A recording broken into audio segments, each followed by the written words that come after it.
TP. വധക്കേസ് ഒന്നാം പ്രതിക്ക് parole. ഒന്നാം പ്രതി MC അനൂപിനാണ് കണ്ണൂർ സെൻട്രൽ ജയിലിൽ നിന്നും പരോൾ അനുവദിച്ചത്. 20 ദിവസത്തേക്കാണ് പരോൾ.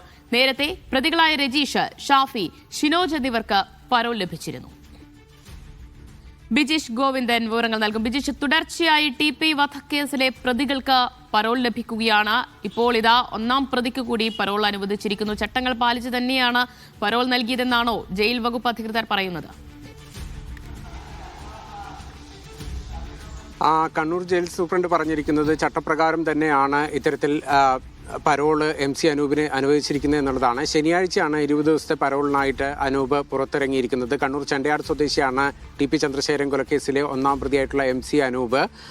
അനൂപിന് അനുവദിക്കുന്നതിന് മുൻപ്, പരോൾ അനുവദിക്കുന്നതിന് മുൻപ് കേസിലെ 4ാം പ്രതിയായിട്ടുള്ള TK രജീഷിനും അതുപോലെ തന്നെ 5ാം പ്രതി മുഹമ്മദ് ഷാഫിക്കും 7ാം പ്രതിയായിട്ടുള്ള ഷിനോജിനും പരോൾ അനുവദിച്ചിരുന്നു.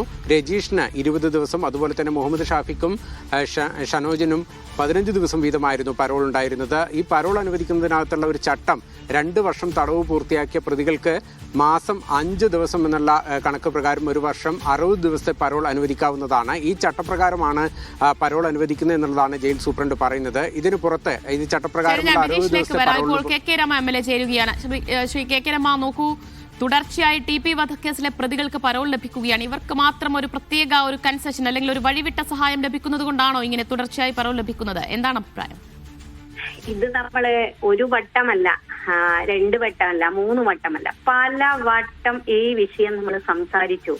ഇതിന് ഒരു അറുതിയും ഉണ്ടാവില്ല. നമ്മൾ മനസ്സിലാക്കേണ്ടത്, ഈ ഭരണകാലാവധി കഴിയുന്നതിന് മുന്നേ ഈ പ്രതികൾക്ക് എല്ലാ വിധത്തിലും സഹായം ചെയ്തുകൊണ്ട് അവരെ പുറത്തേക്ക് എത്തിക്കാനുള്ള നടപടികളാണ്, അതിന്റെ ശ്രമങ്ങളാണ് നടന്നുകൊണ്ടിരിക്കുന്നത്.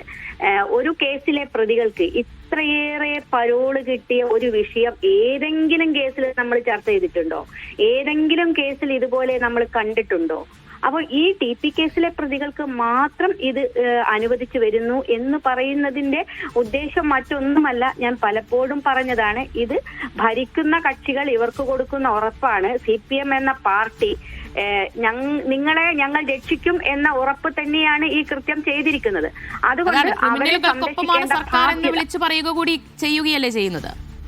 അവരെ സംരക്ഷിക്കേണ്ട ബാധ്യത ഈ സർക്കാരിനുണ്ട്. ഇല്ലെങ്കിൽ അവർ പറയുന്ന സത്യങ്ങൾ വളരെ പ്രശ്നമുള്ളതായിരിക്കും, പലരെയും പൊള്ളിക്കുന്നതായിരിക്കും. അതൊരു പക്ഷേ ഭരണത്തെ പോലും മാറ്റുന്ന തരത്തിലേക്ക് വരുന്നതായിരിക്കും എന്ന കാര്യം ഈ ആളുകൾക്ക് വളരെ വ്യക്തമായിട്ടറിയാം. അതുകൊണ്ട് തന്നെയാണ് ഇവർ ചോദിക്കുമ്പം പരോൾ കൊടുക്കുന്നു, ജയില് മാറ്റുന്നു, എല്ലാ സൗകര്യങ്ങളും ചെയ്തു കൊടുക്കുന്നു. ഇത് നമ്മൾ മനസ്സിലാക്കേണ്ട മറ്റൊരു കാര്യം, ഈ റെക്കോർഡിലല്ലാതെ, ഒരുപക്ഷെ നിയമപ്രകാരം അല്ലാതെ ഒന്നും കൊടുക്കുന്നില്ല എന്നാണ് ചോദിക്കുമ്പോൾ പറയുക. പക്ഷെ അതല്ലാതെ തന്നെ ആ റെക്കോർഡുകൾ തന്നെ മാറ്റം വരുത്തുന്നുണ്ട് എന്നുള്ളത് നമ്മൾ മനസ്സിലാക്കണം. അവിടുത്തെ ഉദ്യോഗസ്ഥന്മാര് പൂർണ്ണമായിട്ടും അത്തരത്തിൽ ഉദ്യോഗസ്ഥന്മാരെ അവരെ നിയമിക്കുകയും അവരുടെ പിൻബലത്തിലാണ് ഈ കാര്യങ്ങളൊക്കെ നടക്കുന്നത്. ഏറ്റവും അവസാനം ആ വിനോദ് IG-യുടെ കാര്യം, DIG-യുടെ കാര്യം നമ്മൾ കണ്ടല്ലോ. ഒഡിസുനിയിൽ ഉൾപ്പെടെ കൈക്കൂലി വാങ്ങിയ ഉദ്യോഗസ്ഥനെ. അപ്പം അത്തരം കൈക്കൂലി വാങ്ങുന്ന, അങ്ങനെ ചെയ്തു കൊടുക്കുന്ന ഉദ്യോഗസ്ഥന്മാരാണ് ഇപ്പോഴും അകത്തുള്ളത്. ഈ കണ്ണൂർ ജയിലിലും വിശിഷ്യ അതുപോലെ തന്നെ മറ്റ് ജയിലുകളിലും ഉള്ളത് എന്നും അവർ ഈ പ്രതികൾക്ക് എല്ലാ സഹായവും ചെയ്തു കൊടുത്തുകൊണ്ടേയിരിക്കും. അല്ല, ഇത് നോക്കൂ, കടുത്ത ശിക്ഷയാണ് പ്രതികൾക്ക് ലഭിച്ചതെങ്കിലും ഒട്ടുമിക്ക സമയവും അവർ ജയിലിന് പുറത്ത് വിലസി നടക്കുകയാണ്. ഇത് നമ്മുടെ നിയമ സംവിധാനത്തെ കൂടി തന്നെയല്ലേ വെല്ലുവിളിക്കുന്നത്? ഇതിനെതിരെ നമുക്ക് ഏത് രീതിയിൽ നേരിടാൻ കഴിയും? അല്ല, തീർച്ചയായിട്ടും നിയമ സംവിധാനത്തെ തന്നെയാണ് വെല്ലുവിളിക്കുന്നത്. അതുകൊണ്ടാണ് ബഹുമാനപ്പെട്ട ഹൈക്കോടതി കഴിഞ്ഞ ദിവസം മറ്റൊരു ജാമ്യാപേക്ഷ പരിഗണിക്കുമ്പോൾ വാക്കാൽ അത്തരത്തിലൊരു പരാമർശം നടത്തി. ടി.പി. കേസിലെ പ്രതികൾക്ക് മാത്രം എന്താണ് ഇങ്ങനെ കിട്ടുന്നത് എന്ന് ബഹുമാനപ്പെട്ട ഹൈക്കോടതി പോലും ചോദിക്കുന്നത് നമ്മൾ കേട്ടതാണ്. ഞങ്ങൾ എന്തായാലും നിയമപരമായിട്ട് ഇത് ചെയ്യാൻ ഹൈക്കോടതിയിലേക്ക് മൂവ് ചെയ്യാൻ വേണ്ടി പോവുകയാണ്. അതിന്റെ കാര്യങ്ങളൊക്കെ നീക്കിക്കൊണ്ടിരിക്കുന്നുണ്ട്. ശരി, നന്ദി കെ.